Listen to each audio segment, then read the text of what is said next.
Breaking news: ZANU-PF has reversed the appointments done by the Youth Affairs Secretary, Honorable Tino Machakaire, sources have reviewed. Sana kuna mashoko anobuda anoti aiwa appointments akaitwa aiwa naTino Machakaire musi wa9 December. Panguva ino yatinoona kuti aiwa urivhesiwa, vanhu vari kubuda taura vachiti aiwa these were unconstitutional.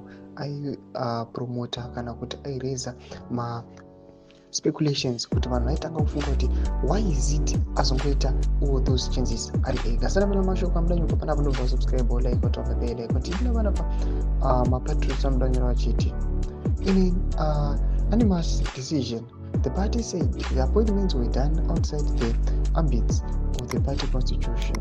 The meeting, which is just ended now, was attended by party senior officials who included the National Political Commissar Comrade Machacha. The source said the meeting started in the morning, it headed to break and reconvene at 3 p.m. This is a developing story.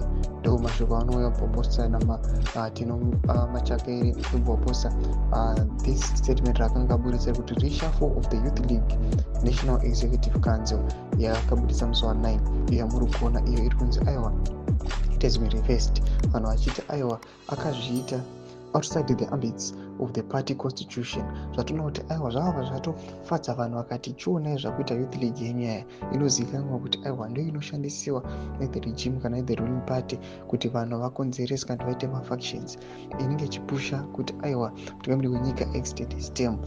Vachiona izvi zvakadai zvichiitika vabva vatongova vashuwa kuti aiwa their house is not in order and mafactions aritoriko. Todze mafuro enyu motodii pamusoro pechitiko ichi. Pinda comment section medu, so subscribe or like, turn on the bell icon.